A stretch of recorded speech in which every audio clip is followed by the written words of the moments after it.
Ooh, gave me a message. Good thing it's going away. I think I'm live. I absolutely think so.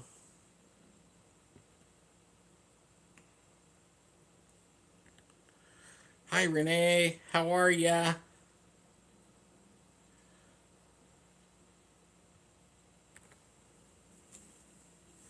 Hi, Bumble and Dayanara. Dayanara. Is that how you say it? Dayanara.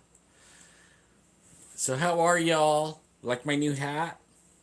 Got a cool new hat. I think it's from my son. Hi, Angela. It's Friday night. It's open chat. Um, so anything goes. We'll talk about anything. Hi, Winter. How are ya? I wish I could take calls because I would love to, have you guys call in. I think I'm looking in the wrong camera. Yeah, I was. Hey, Lewis. Trying to figure this out. I got it. I got one of those thingamajiggies and put it on my tripod, and it looks like it works pretty good. Hi, Heart 22. I don't want to show my messy room behind me. Nah, there's no competition between me and Jeff. I don't have a synthesizer, you know.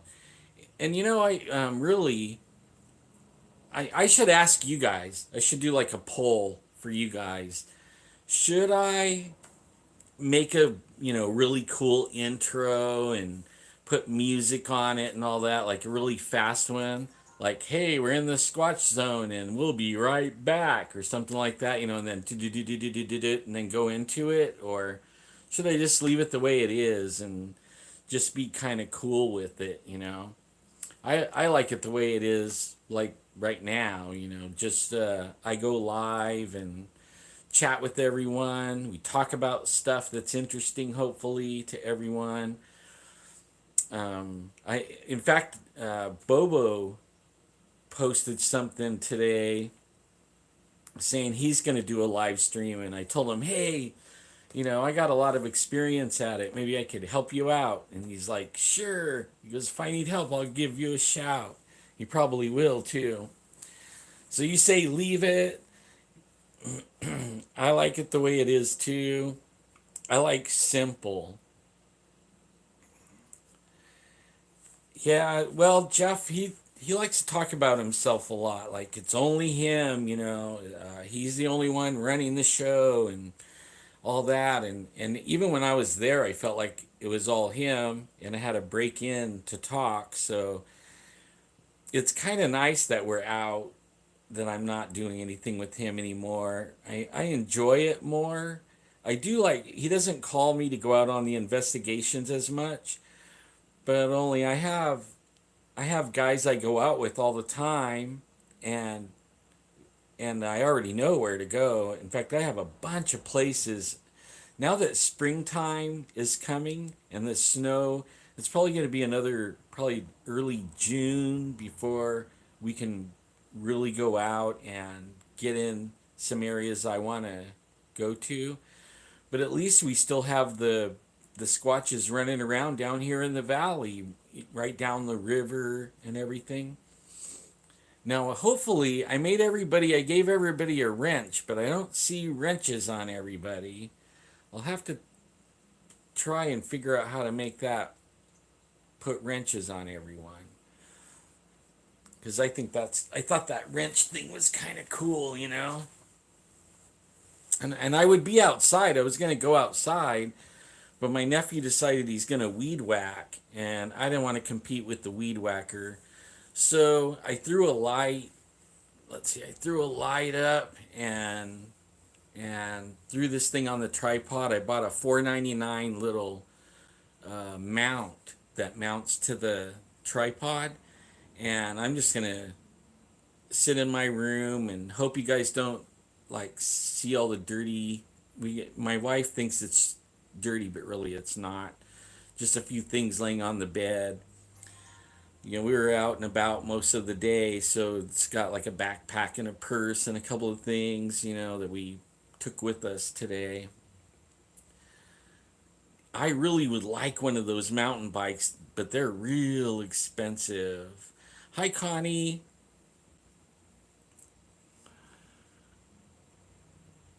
Cool. Well, you should have a wrench on here too.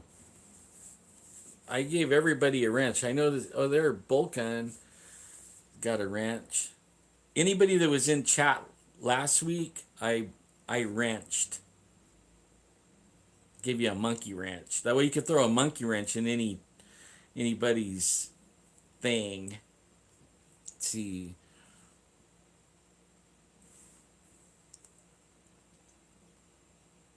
Oh my goodness. Aw, that's a bummer. I'm sorry you lost your 2 year old. Yeah, so tonight, um, I thought like just chat with you guys. It's Friday night. You guys probably worked all week, and well, I'll catch you with a wrench. I'll catch you with the wrench.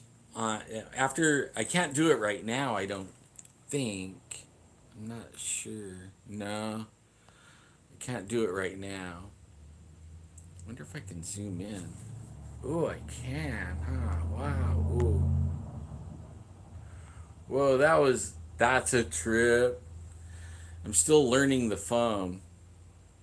Yeah, that was a little too much, huh? You guys want to see up my nose? No, I'm just kidding.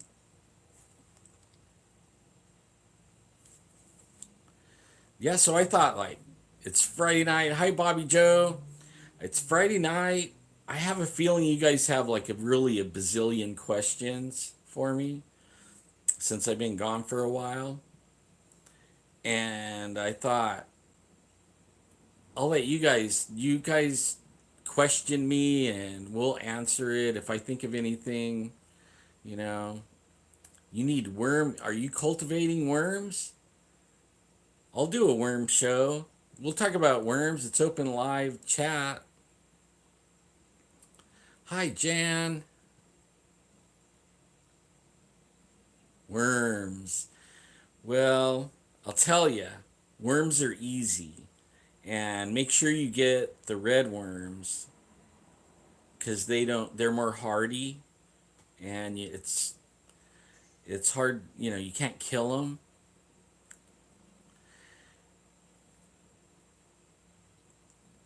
I guess like one of the best pieces of information that I could give you is once you get some earthworms and put them into where you're gonna in the bedding, you can't. Oh, I see, but you need some of that worm poops. If you yeah, red wigglers. But if you grow them, you'll have the best fertilizer in the world, honestly, for your for what you're growing. So what you do is you buy 5 pounds of worms and you buy a plastic tub and you get some. I used newspaper and then soaked it and then just shredded it up and then threw it in there with a little bit of coconut fiber that you let soak. You could also use peat moss, soak some peat moss for the first bedding that they get into, and they'll eat their bedding. And then, since you have 5 pounds of worms, you only have to feed them a little bit until they start, multiplying, which they'll do pretty rapidly. Yeah, it grows great anything really. It grows great anything. When I was doing my worm farm, I had a lot of police coming. They actually grew roses to show in what do you, flower shows, and it was rose flower shows. And they always were coming to me and they're like, "Hey man, I want a big bag, and make it the good shit." So those guys, and they were always winning the competitions because they were putting worm castings on their roses. But I'll tell you, I put it on a lot of different plants. Never the kind you're talking about, but I have given some to growers that grow, and they love it. And you don't have to use chemicals; it's organic. So you feed them, whatever, all your food scraps, fruits, vegetables. The only thing you don't put in it is meat, cheese, stuff like that. They'll eat that. The only thing is,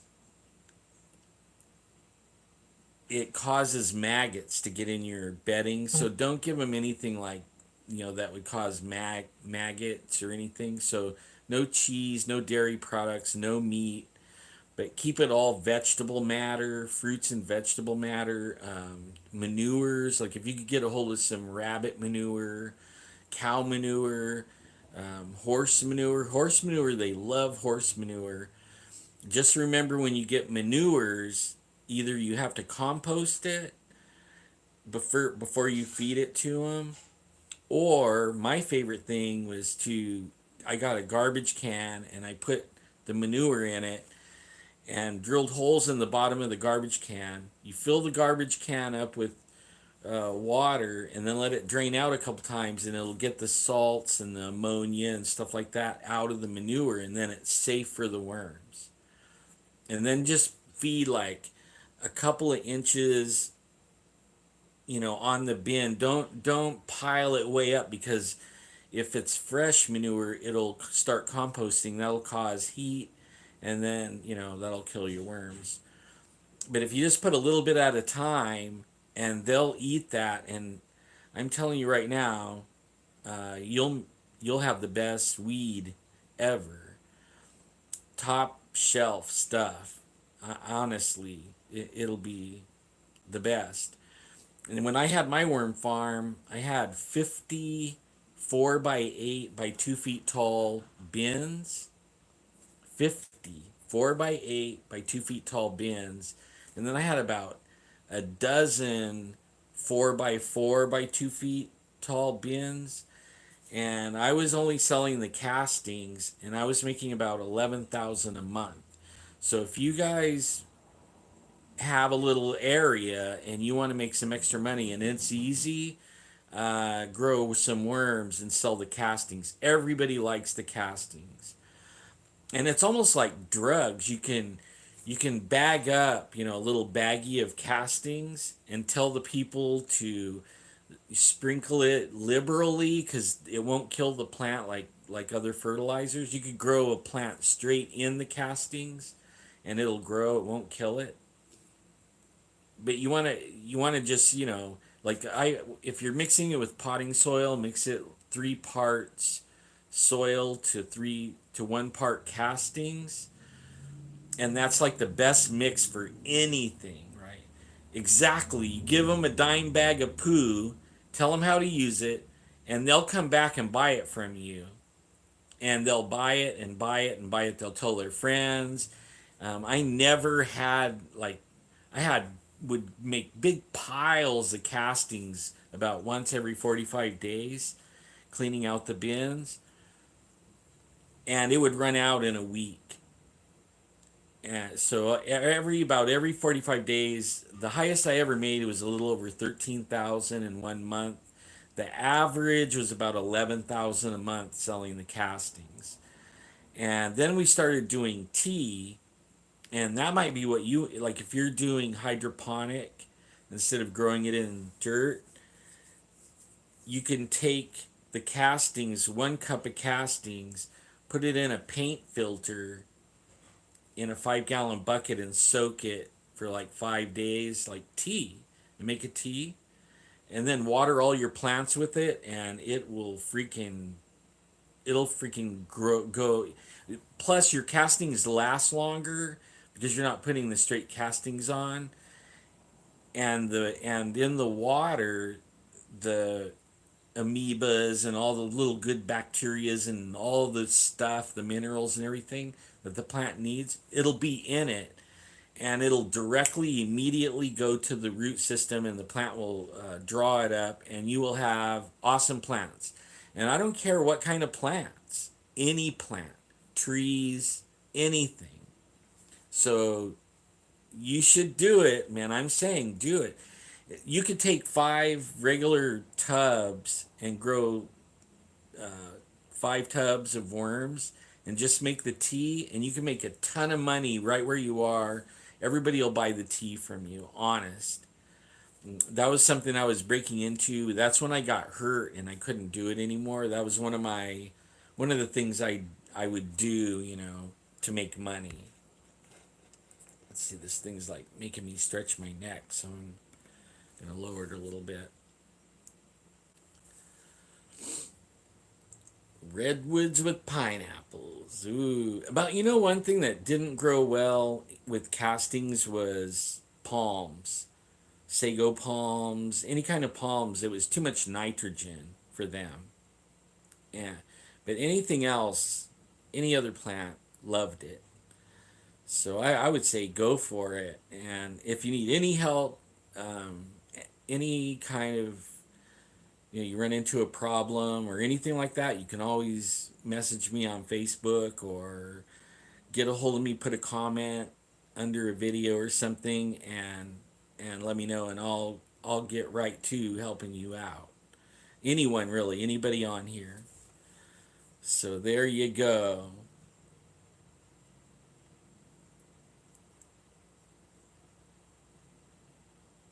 Man, that's a really good idea right there. That's a really good idea. It really is. And I don't know which side the camera's on is on. Okay, am I looking at you right now? Or am I looking at you right now? No, I'm not. I'm looking at you right now, right here, huh? I can't see the camera lens, so I want to look you guys in the eye when I talk to you.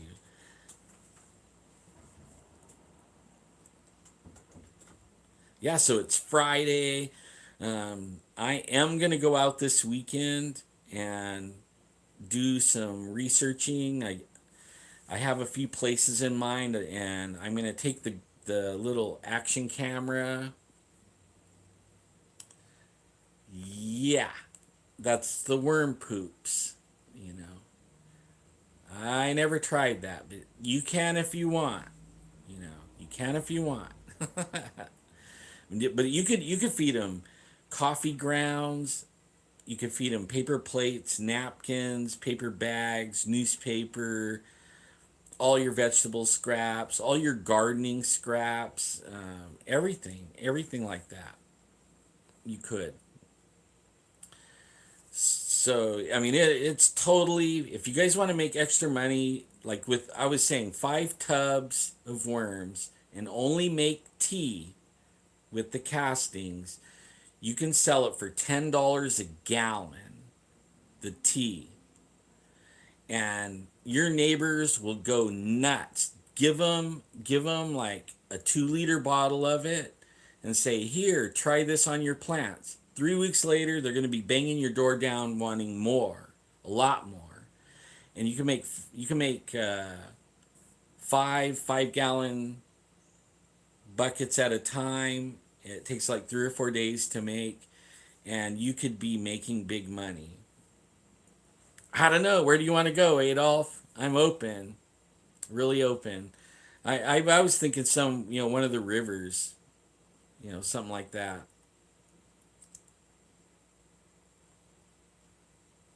Thank you. I missed all of you guys really bad. I really did. I was jonesing. 5 to play cards with. You like my hat? I think my son sent it to me. I think. In fact, I want to do a shout out to my grandkids. Hi, winter, or no, summer. Uh, there's all these seasons. You know, autumn. I want to say hi to autumn and summer and Brooklyn and Colton. All you people watching me out in Indiana, hello. Yeah, Jonesing. I was Jonesing. Big time Jonesing. It was terrible. No, I don't have a spring. We have winter living with us. We have autumn and summer. And I think that's it for the seasons. Then it's Brooklyn, Colton, and my little bubby. I'm doing really good now, Adolf. I feel a lot better. It took me a while to recover from our last little trip up that mountain, but I'm doing a lot better. I was getting around pretty good this week. Yeah, I found out my grandkids tuned me in, and they're in they're in Indiana, so it's late over there. So they watch me on the Roku, their Roku TVs. Yeah, I find that interesting. Yeah, but I want to go out. Actually, mainly I want to go out and I want to practice with the action camera that I have and figure out all the little options that it has. I can't wait. I got an action camera now, a camcorder, the cell phone, and now the last thing that I want to put into the repertoire is a drone. Sure. Yeah. Yeah, we could go out and check some things out. Maybe go behind Pine Flat or something.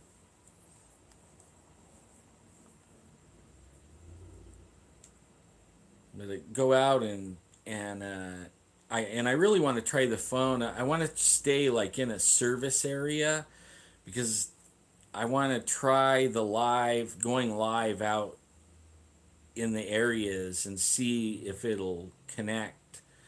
And then I could go live out there and bring all you guys with me and you get to see what I'm seeing live and not have to wait for the edited version. Whenever you're ready, bro. Yeah, 8 o'clock sounds good.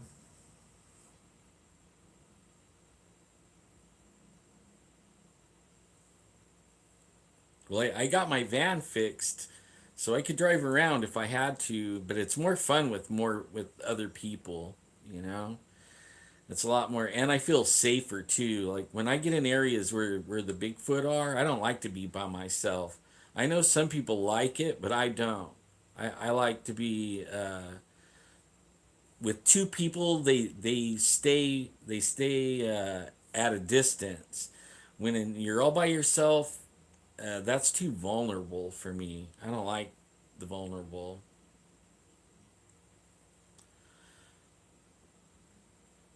Yeah, all the rivers are running high and cold. That's true. Only this year there's a it's like a boom for little animals and stuff like that. So the food for the Bigfoot is all over the place. And it's still got a lot of snow up in the mountains, so that means down lower, in the areas where I can get cell service and stuff, the Bigfoots can be in there. And I'm still getting people telling me that they're getting rocks thrown at them at the river, all kinds of stuff. And then Cryptid 559 shot me a picture of a wolfman track at where he saw that wolfman dog or whatever it is. And I mean, you wouldn't think it would even be there, right? It's in a real populate, where a lot of people go. So, but I want to go check that out too, and I think I could go live right there too. I saw Night Rider. I think. How's it going, bro?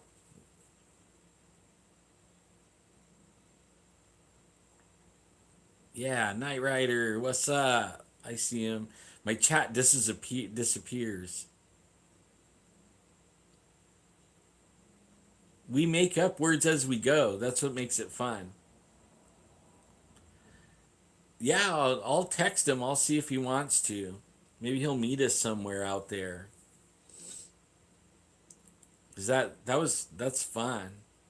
He was out just a couple days ago and showed me the weirdest print I ever saw. It looked like a giant dog, and it was hard to, I, you don't want to say what, you don't want to like confirm it as being 100%, but it was something big, and it looked like a dog track, but it was hard to tell, and there was only one track. A lot of these cryptid things don't leave tracks to find that easy. Not all the time. Sometimes you get lucky and you run up on a trackway and you can follow it for miles. But most of the time, when you get in the areas where there's more people, they're more careful about leaving evidence of themselves because they don't want people to know they're there. And like I was telling one of my friends, they'll crawl right up on their belly right to you if it's nighttime. It can be in a populated area, campground, and they'll just crawl right up. I mean, right on their bellies and get right up to you. They're not afraid.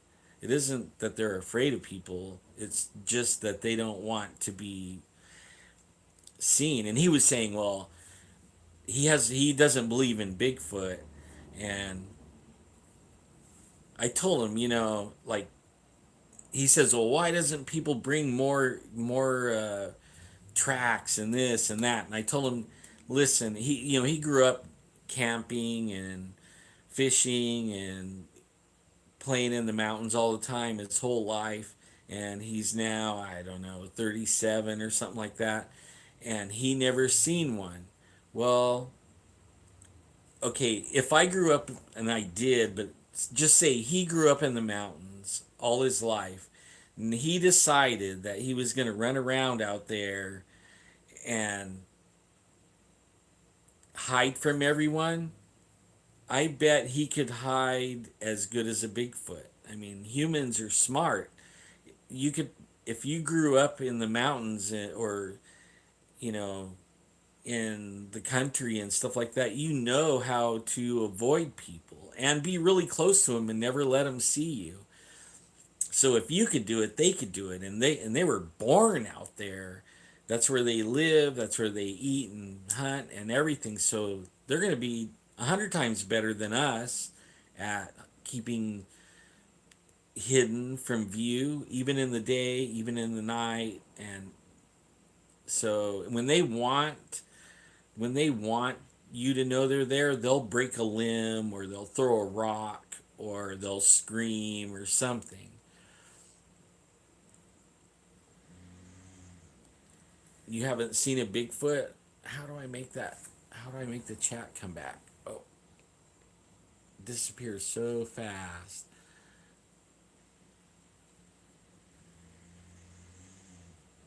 Yeah, probably. That sounds about right.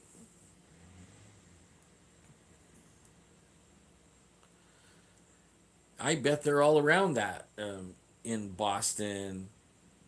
Out in the country and stuff like that. Follow the creeks and canals and rivers and stuff like that. I know they're out there. They're all over the place. If they're anything like the ones here, they're all over. Hey, 450, how's it going? Yeah, see, I worry about that, Cold Warrior, myself. As long as you're not by yourself, when you're with people, they usually don't attack, but they'll still break limbs and throw rocks and chatter and scream and stuff like that. When there's more than one person, but you're safer in a group. Believe me, safer. Oh, I don't know about Western Mass. I'll have to look. I'll have to check it out. I'll ask Bobo next time. He knows everything about where they are all over the world. I'm familiar with California a lot, Oklahoma a little bit. I want to get familiar with Texas and Florida.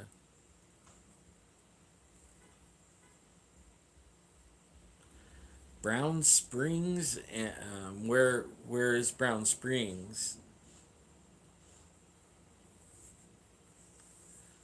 Like in Oklahoma, it would be around Tahlequah. That's the area. They actually have a picture of one at a dump over there. I don't know Arkansas very good, but if they're, I know they're in all those states over there. Yeah, I agree with you, Bolt man. I agree. But what they're with when I worked with Animal Planet and finding Bigfoot that couple of weeks or really about a month, I worked with them out here in California. It really wasn't about finding the Bigfoot. It was more they wanted to bring everybody stories. So that was what the big thing. The part I didn't like about it is they would debunk people. I would rather uh, let the people tell their story, and I know some of them are fake, but tell the story and then do your night thing and make it a little more real out in the night investigation. But everybody knows you're not going to find a Bigfoot in one night or even 3 days, even not get it on video or anything. You might get some screams, some wood knocks, stuff like that, but you're not going to get a video of one or a shot at one, with a camera. Not in one night. Not unless you're really, really, really lucky. And if it was the case, then there would be bunches of pictures and videos and everything out there right now to look at, and there's not.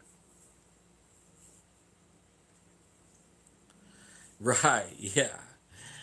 Be more like some kind of comedy show, huh? Comedy Bigfoot research, Bigfoot funnies. There you go. But the people are cool that were doing it. It was really cool, and where it really got messed up, I think, is the editing, the editors that edit the show. Because a lot of times you think what you're doing out there is really, really cool, and then when you watch it back, you're like, how did they mess it up so bad? It wasn't anything like what everyone was experiencing or seeing. It really was. That part was exasperating.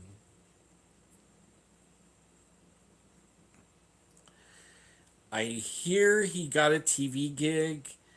I'm not sure how where he's at with it. I know he's still shooting. He's shooting pilots, I think, is what he's doing. But I'm not sure uh, actually what he's doing. I went out on one of them with him, and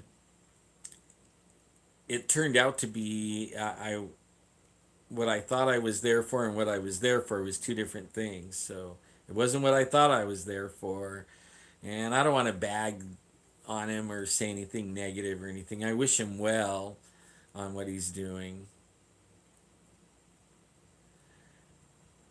Yeah, he's learning though, huh? That steep learning curve. Ooh, late supper. Right after I get out of here. Hi, orangutan. Right after I get out of here, I got to take the wife to eat. So I can't stay on too long. I got about 30 more minutes I can stay. Yeah, it's not the same, and I miss it. I miss it.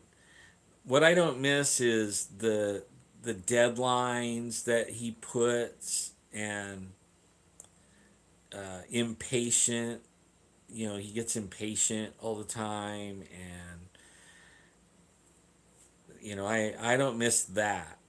I don't miss that at all.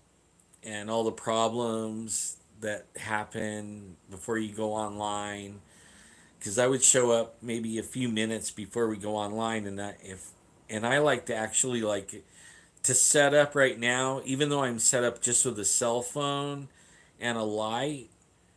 um, I messed around with it for an hour and a half before I even went live.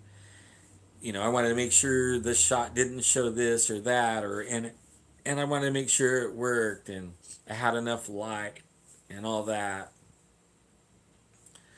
So I like to have a little bit of time, no rushing before I go on.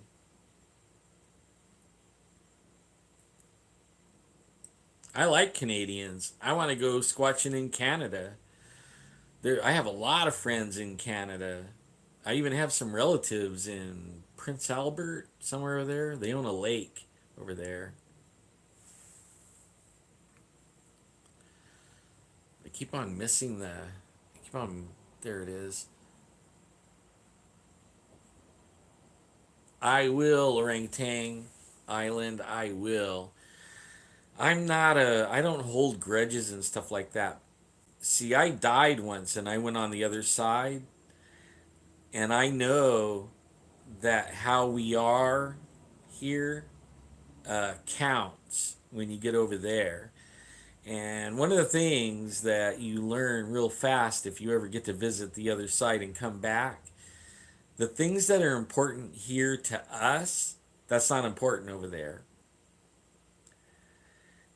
You know, like you got promoted on your job, or you got a raise, or the house you live in, or the car you drive, or any kind of prestige or anything for you, that doesn't count.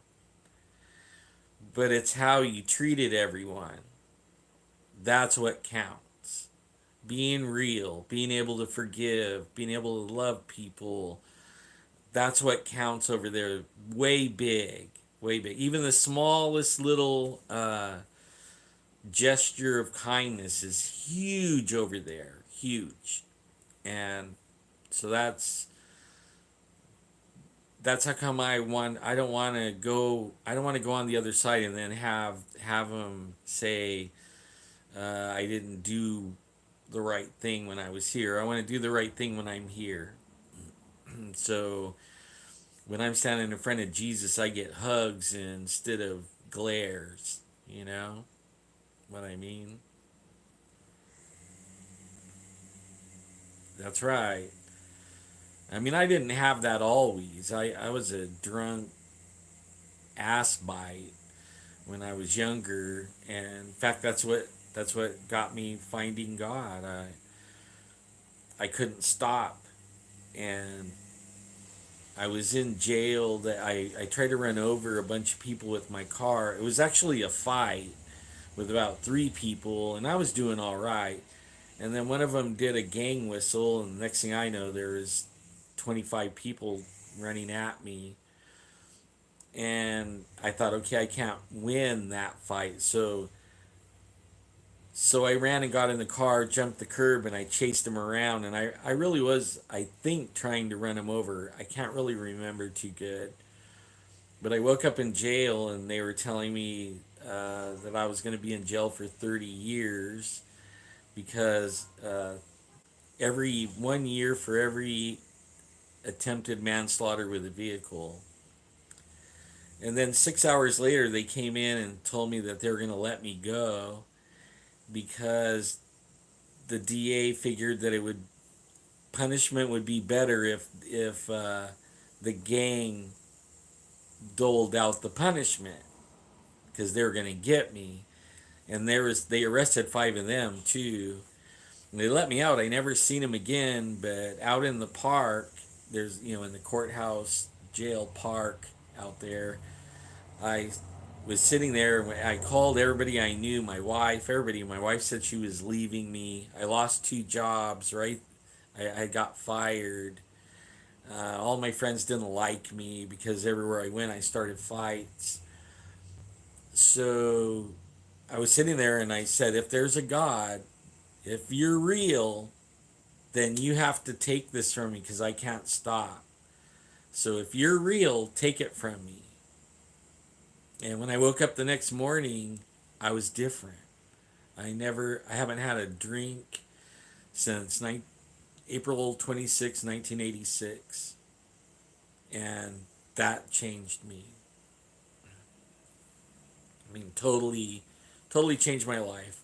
I didn't lose my wife. I got my jobs back. It took a long time for my friends to trust me. Even it took a while for my wife to trust me. Nobody trusted me. But after a few years, everybody started realizing that I wasn't just going to fall off the wagon and go buy a bottle of whiskey and a 12 pack, you know. But because I lived on that stuff. I would rather drink than eat. I was on a liquid diet all the time back in those days. Yeah, he finds a way, and he's real. There was times when I was wondering if he really was sometimes. But after I died and went on the other side, I didn't see him. But when I was looking around and I realized that we don't really die,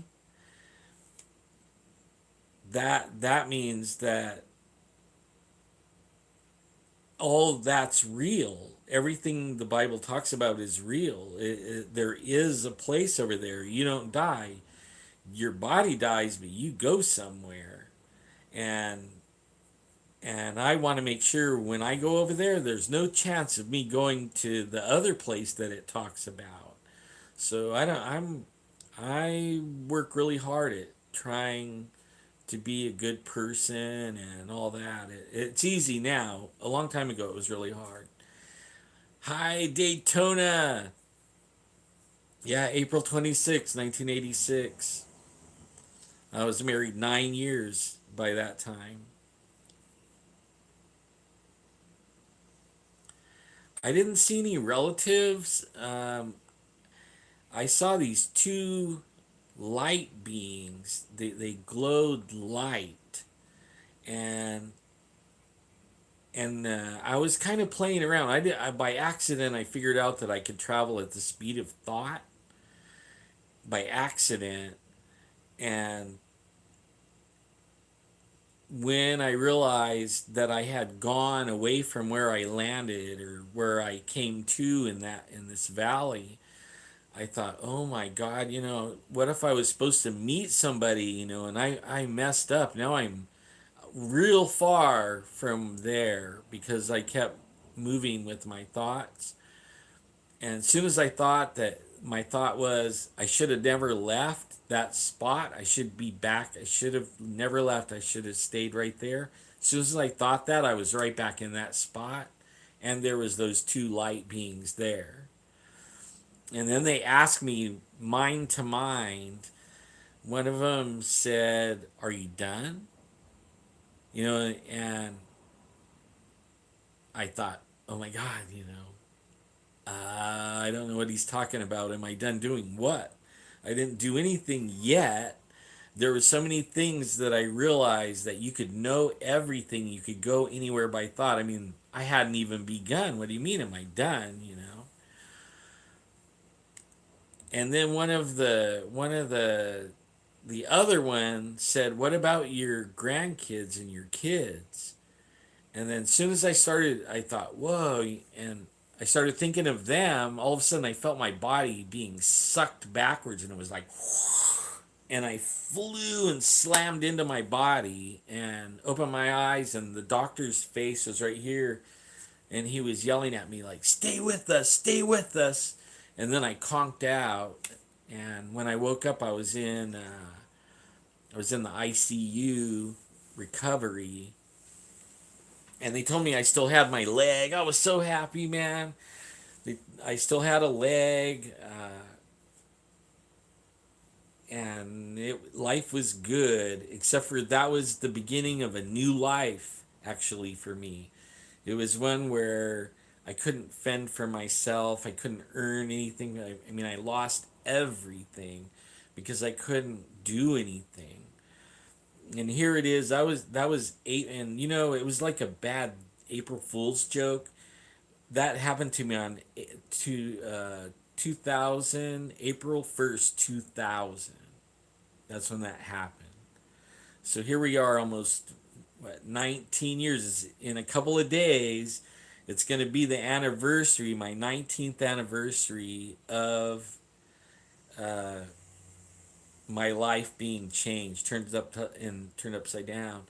And I tell everybody, you don't know when your time is. I could have just stayed over there and I would have died and been over there. Nobody knows the time. Your time, you don't know. It could be tomorrow. It could be later tonight. It could be you don't wake up. So if you have regrets, you have people that you're holding grudges on and all that kind of stuff. Stop and smell the roses. Forgive those people because you don't know. You don't know. You don't know if you have time. And you don't have to go straight up and tell them you forgive them, but in your heart, forgive them. Don't, because that was one of the things that I learned over there was if you can't forgive, they can't forgive you. And it isn't that they're holding it against you of what the problem is with you and what you're not forgiving. It's the that you're not forgiving. That's what gets you. You have to forgive, and then they can forgive you.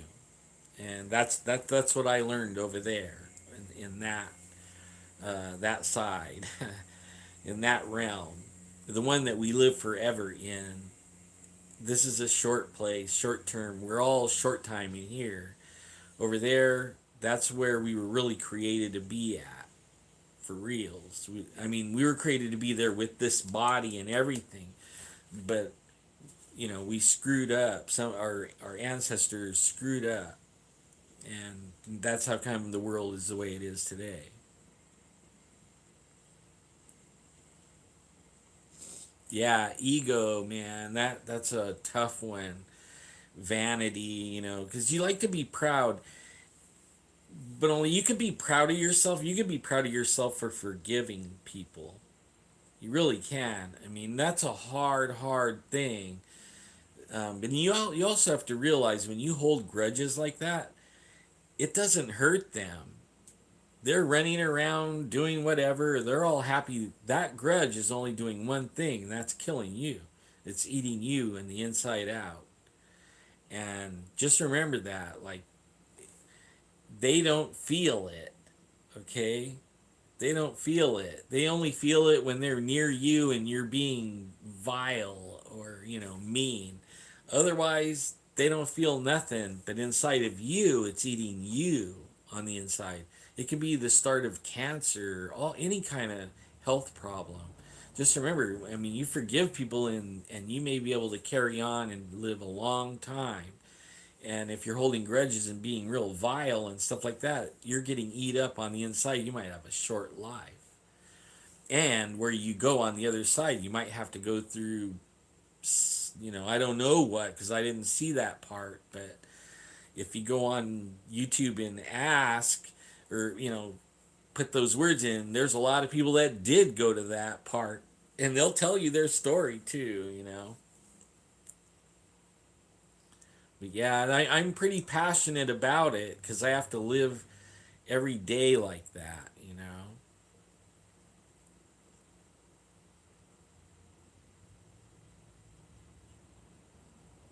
Well, that's cool. That went by so fast. Let me see. Right on. Thank you, man. Take two. One for me, one for you.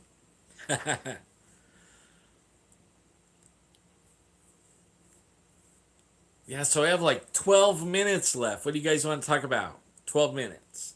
What's on your mind? What do you got? You guys heard what was on my mind. Yeah, you heard me talk. Let's see what you got. Yeah, go ahead and hit the likes and stuff like that. I need some subscribers, but I'm I don't know. My problem is I'm proud. I'm a proud person and I like to do things for myself and I never was a person that relied on anyone and I didn't so I feel like I'm gonna earn if you guys give me or you donate and stuff like that. I'll earn it. I'll take you on trips to the woods and I'll bring content and stuff like that. Yeah, I felt more alive there than I did here. In fact, I could smell and hear and everything over there. And I don't know how because my body wasn't there. It was a trip. I went to the mountains and I was smelling the mountains like because I love the mountains and I saw these beautiful mountains and I thought, man, I'm gonna check those mountains out. And as soon as I thought that, I was in the mountains. And then it had the most intense smell. If anybody's ever been in the woods or a forest, you know the smell a forest has. Well, wow, man, it's really intense on steroids over there. That sounds good. I could bring the metal detector too.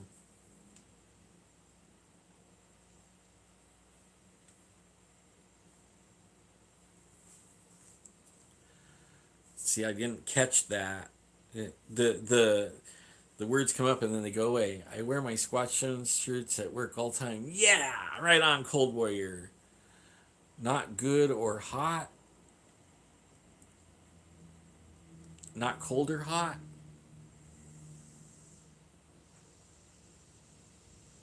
I agree, El Shepherd. There is portals everywhere, and if you watch,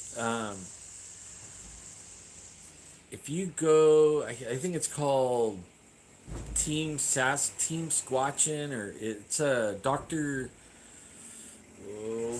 Johnson that had the Bigfoot sighting. They opened a portal and they let Bigfoots come through it that were supposedly on another planet and all that, and there was a lot of them, like 20,000 of these things, right? That they let through a portal that, and they were already opening the portal and coming through it, and but Dr. Johnson and a couple of guys, they figured out how to hold the portal open, and these things, a whole bunch of them came through. And then I've heard stories all my life, really, about stairways in the mountains. And I mean, these people didn't see Bigfoot or know anything. They saw UFOs, but they talked about these areas in the forest that they could go into, and they thought it was a portal.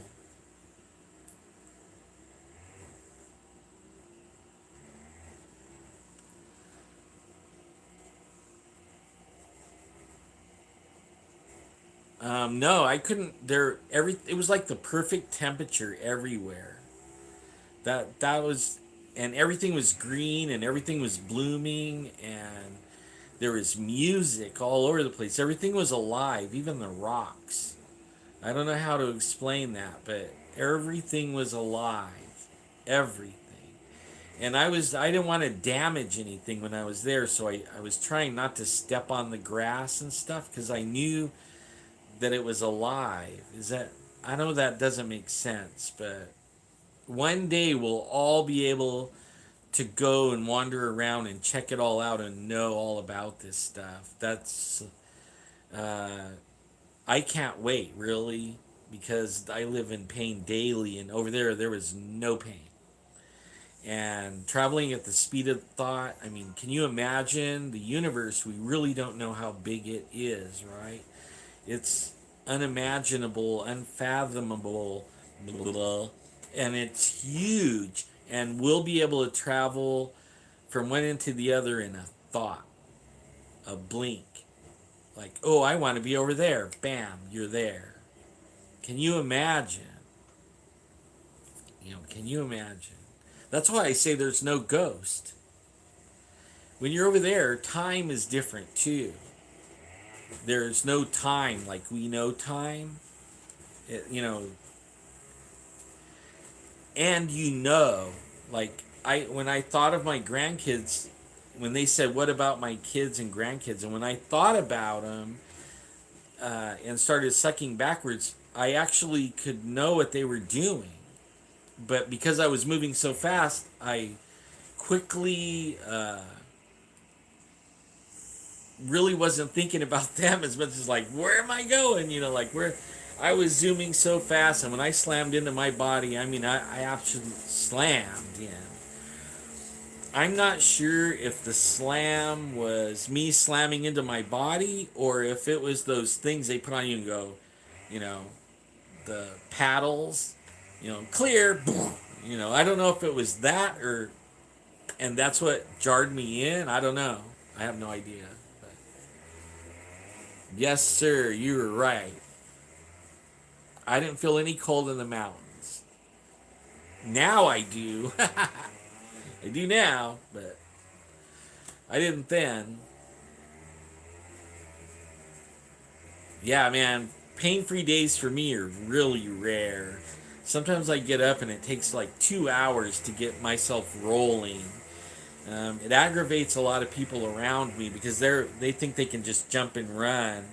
Like going with Adolf in the morning, I'll have to get up like 5:30, 6, and get myself rolling and coffee and take some meds so that I'm not as in much pain.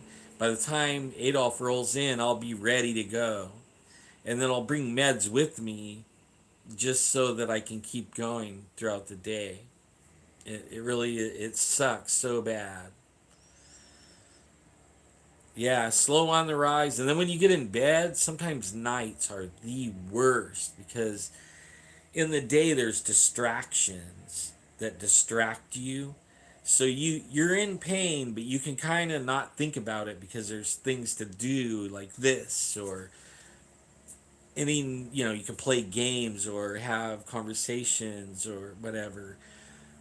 But then at night when the lights go out and you're trying to go to sleep and it gets quiet, that's when it that's when your mind goes to the pain again, and it is really hard to go to sleep sometimes unless I wear myself out completely. He'll let you see your grandkids. Just believe that what you ask for will be answered. And if it doesn't happen, maybe you missed the cue. That's the part I'm learning. Yeah, man, no kidding, huh? I'm good at that too, really good. I can have a lot of things going on. Never finish one thing though.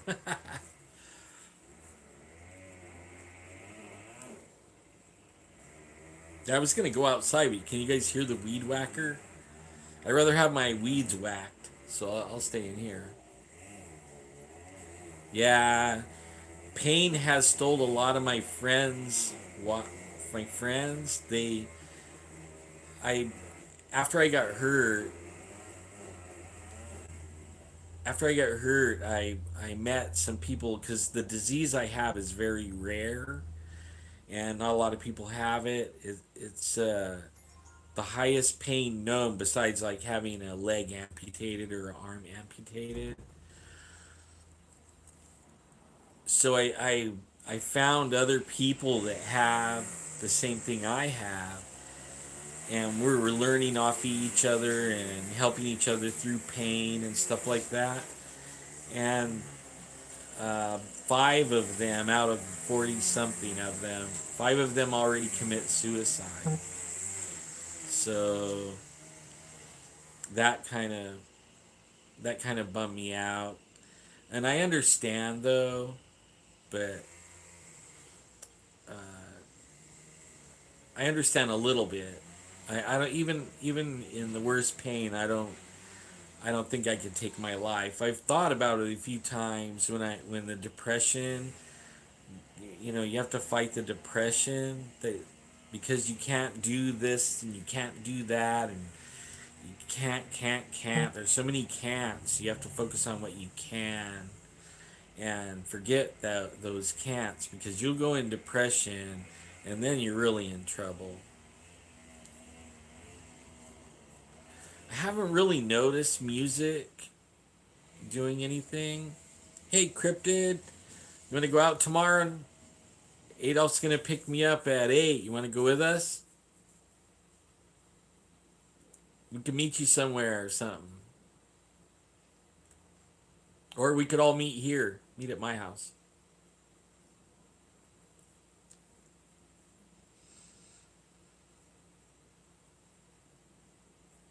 That's so cool.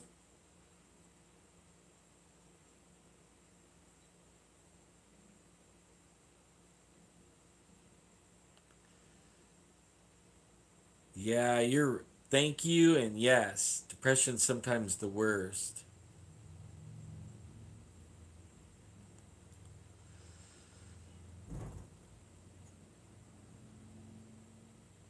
I give you Laura a shout out. How are you, Laura? And the chat went away, so I didn't see who the other person was. Whoever's with Laura, hey, we're real, live, and alive. Hey, we're alive. We're not Memorex, man. We're alive and kicking still.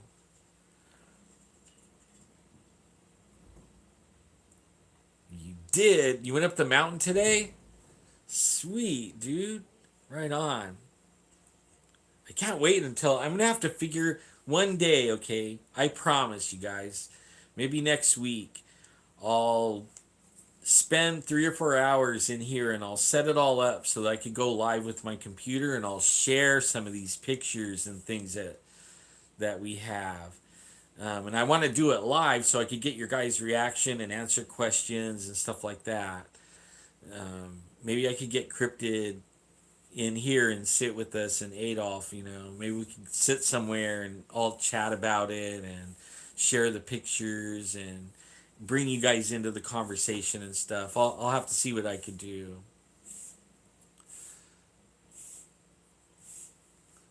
I know you guys would love that. Hi, Laura. Did you say that was your grandkid with you? I love grandkids. I have a slew of them. I mean, a bunch.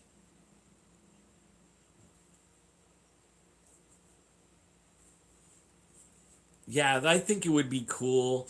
I've been trying to get everybody in, and just sit around and chat. Later, Cryptid, I'll get hold of you.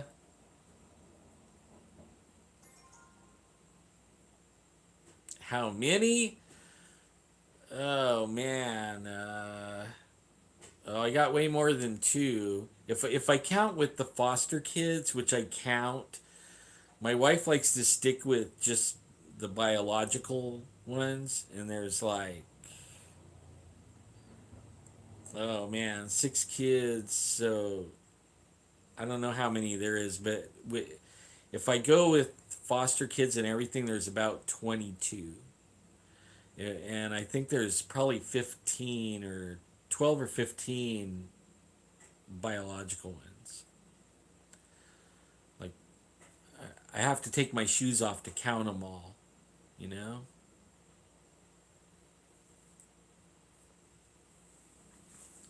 That's another rewarding thing is, and I don't want to blow my whistle or nothing, but taking people in and helping them get back on their feet.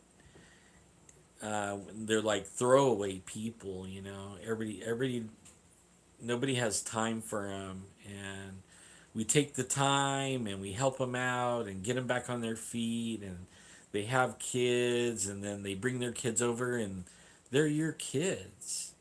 They're my grandkids. I even feel like the foster kids are my kids too. I mean, I spent a lot of time with them and help them get back on their feet, get emotionally stable, help them learn some life skills that they didn't have, take them out in the woods, squatching, teach them how to camp, fish, do all that kind of stuff. And then one day you cut them loose, and then they're what was a person that was getting ready to crash and burn in life.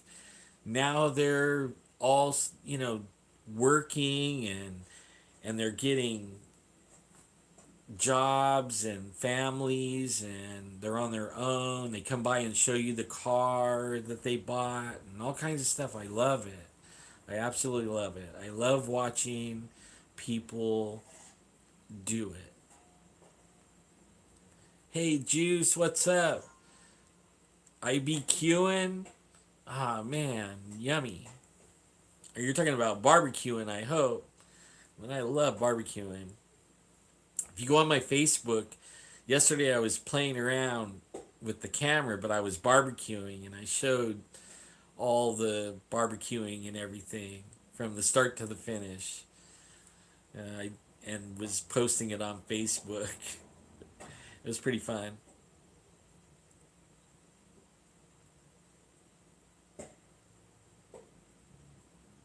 I can't read it. Howdy. It goes by so fast. Like it says, not queuing. Oh, queefing. I get it. I get it. Queefing, huh? Naughty, naughty. I wonder if Bigfoots do that.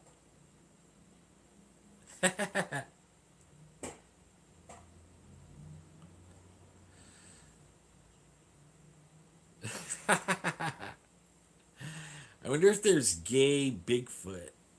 I know they're not sexy, but I wonder if they crossbreed. That would be interesting. Cross squatching. Oh my. I know, huh? Yeah. They probably do. Like, hey, bro, I haven't had anything in a while.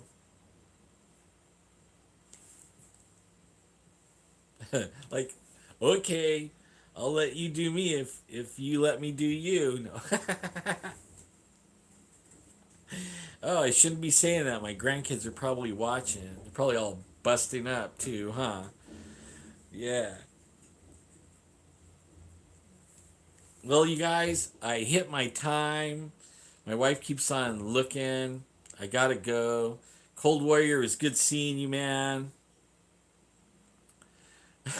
Broke back squatching. Okay, well, we'll go on a good note with everybody laughing their ass off. Um, I love you guys. I am praying for you all the time. I'm serious. I really pray for you. I think sometimes, people say, oh, I'm praying for you, but they really don't. No, I do pray for you guys all the time, all the time. And I pray blessings on all of you. So I'll be tuning in tomorrow sometime. So be keeping your eye out. We're gonna go out in the field, and I'm gonna test this live stream out in the field and see if we can do it.